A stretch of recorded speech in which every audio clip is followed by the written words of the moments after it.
Welcome to the Science of Self podcast, brought to you by Peter Hollins and Newton Media Group.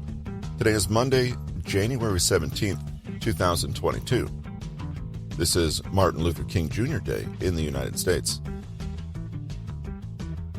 In today's episode, taken from Peter Hollins' book, 30 Days to Self-Discipline, we have the first of several formulas or flowcharts that provides us with a simple set of instructions to get things done and exercise self-discipline. Thanks for joining us today. We've spent considerable time acquainting ourselves with the emotional and psychological blocks that could be standing in the way of our action. You may have even started to remove some of these blocks in yourself. Should be easy now, right? Unfortunately, there are never any shortcuts to anything that's truly worth having. Even once barriers are removed, or realistically, when we simply become aware and know how they manifest in our daily habits, at some point or another you need to take action. And that inevitably means effort and sometimes outright sacrifice. There will always be a degree of discomfort involved. Think of it in terms of a physiological example. You could definitely never succeed at a physically demanding task like training for an Olympic event or losing 200 pounds if you were physically battling an illness or were tired and sick throughout. You could only realistically begin once you had removed your physical limitations. But even still, you wouldn't get very far without hard work. That's the discomfort part. Let's now turn to tools that can help us make this hard work a little more manageable once the barriers are removed. We'll consider certain formulas that offer us a methodical way of thinking about how to tackle tasks and keep procrastination at bay. A flowchart to action. Dr. Patrick Keelan's flowchart approach is a way to guide yourself to taking the correct action with your task or procrastination issue using a series of pointed questions. There are 4 boxes in the flowchart, but you can also think of this protocol as a series of questions. Remember, this is a model, so use what practically works for you. The question to answer in the first box is, have I made an action plan? If your answer is no, then, you guessed it, your next step is to make one. This relates to a reason for procrastination we listed in the previous chapter, feeling overwhelmed with a complex task and not quite knowing how or where to start. An action plan means breaking down the task into manageable pieces and setting yourself some goals for completing each one. It might seem painfully obvious, but deliberately begin by identifying the main aim you wish to achieve. Sometimes, immense clarity can be achieved simply by refining and nailing down your goal. Next, list out separate smaller goals that you have to achieve to reach the main one.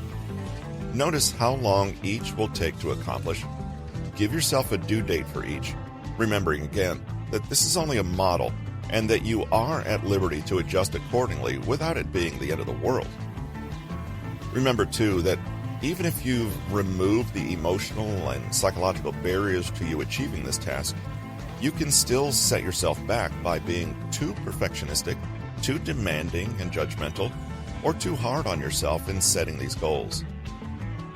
Shame, guilt, and fear may force a little action from you on occasion, but it will never be the same as working diligently and with passion on a project because you fundamentally want to get it done. As an example, consider someone who wants to take on the daunting task of selling their car.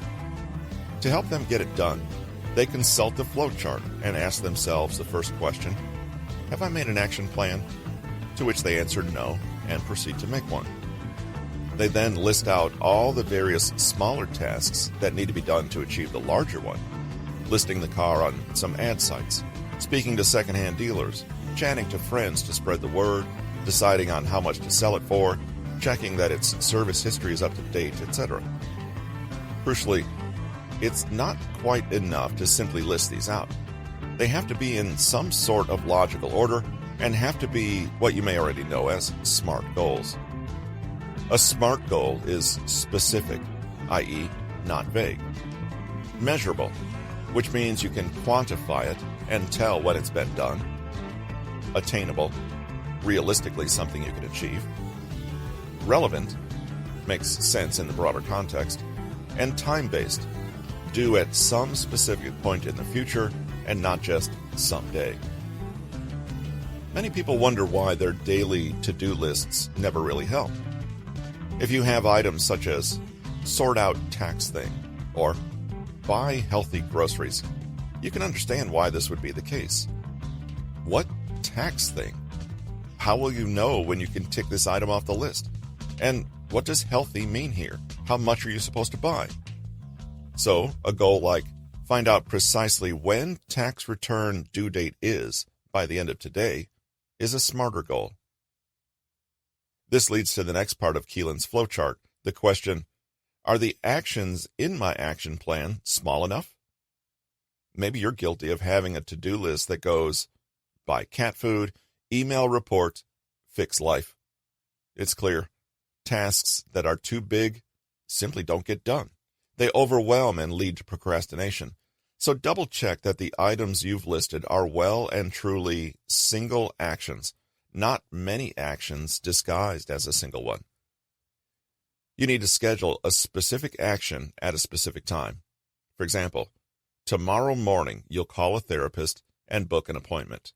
Then, the following morning, you'll jot down some notes on what you want to discuss in your first session. The next week you'll go to your first session, and so on. One of the great things about setting up lots of smaller tasks for yourself is the sense of achievement and feeling unstuck that comes with completing the task one small piece at a time.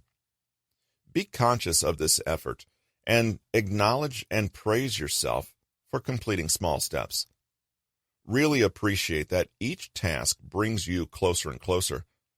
This is essentially the emotional antidote to the stress and avoidance of procrastination. Again, you have to actually tackle each task, but the beauty is now that when they're so small, you'll find them far easier to manage and complete. On to the next step of the flowchart, asking the question, have I used the 5-minute rule when my motivation to take action is low? Let's look a little closer at what the 5-minute rule is. Simply, you only have to commit to taking action for 5 minutes. Again, you trick yourself into getting started by lowering the stakes and committing only to getting started. Just force yourself to do the task for 5 minutes. If you're feeling sluggish, you may even find yourself setting a timer. A little magic happens, however, once you've gotten over the initial hurdle and into the momentum of actually doing the task, i.e., you may notice that you're okay with continuing and press on. This is a great feeling. Even if you choose to stop after 5 minutes, celebrate that it's 5 minutes more than you otherwise would have done and try again later. The nagging sense of inertia that comes with procrastination can be so paralyzing at times. This rule gets you active again, even if only for a moment, and gives you a little motivational boost. Another trick that some people find helpful is to quickly dispatch any tasks that only take a few seconds or a minute to do. While you want your tasks to be small, many that float into our daily lives would be better done immediately without taking the time to dawdle or deliberate over them. If you receive an email that will only take 15 seconds to reply to, just do it there and then. You might feel some relief at shaving down an enormous task by doing the really obvious, quick tasks right off the bat. This can sometimes be enough to have your motivation kick in. As an example, someone who has to do a very boring task of sorting through a storeroom may have no real emotional blocks to doing so. It's just a boring task they'd rather not do. They could commit to at least tackling a small corner of the room and set a timer. At the 5-minute mark, they're in the middle of it and finding the clearing up rather satisfying, and so they push on for another 10 minutes before stopping. All in all, 15 minutes were done on a task that may have easily been put off until tomorrow. Now, the last box. Ask yourself, have I addressed any rules driving my procrastination behavior? Here, Keelan's rules are assumptions, thoughts, or beliefs underlying our procrastination. Like many psychologists, he suggests that our rules will take the form of perceived gains we expect to achieve by procrastinating. This is a slightly different way of thinking about what we've already addressed in a previous chapter.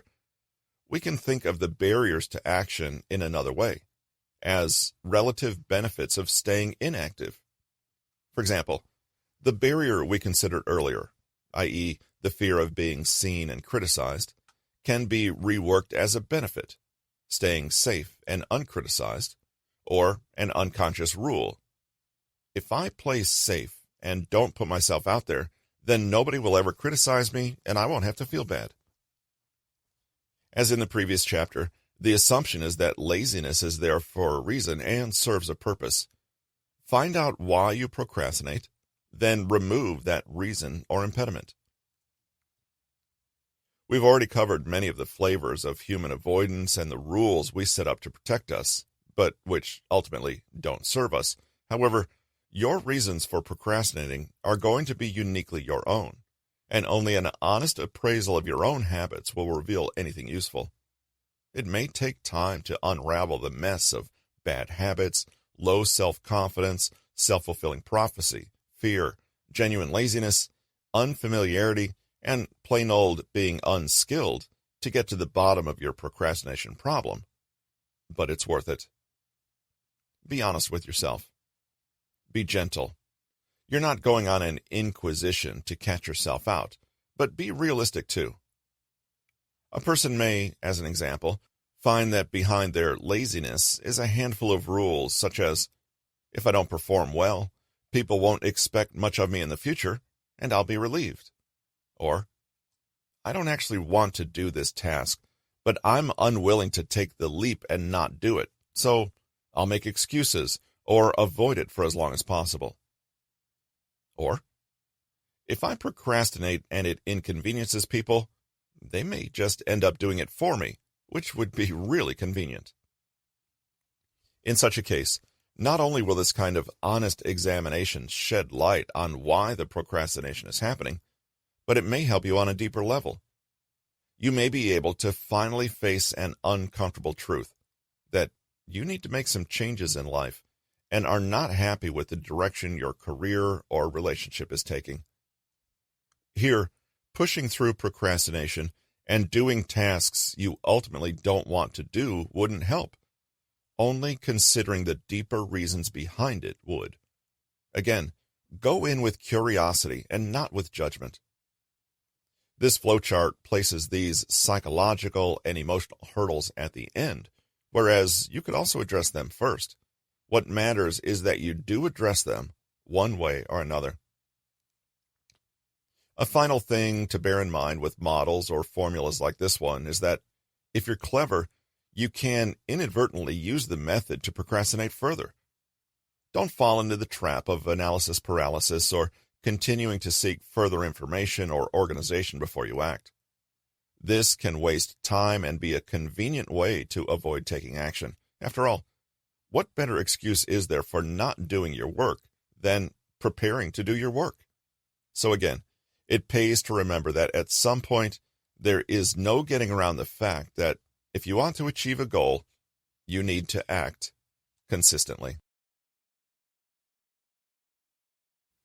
We'd like you to help us keep this podcast sponsor-free. Please take a moment in your podcast provider to subscribe to the podcast, leave a rating and a review, and share an episode or the podcast itself with a friend.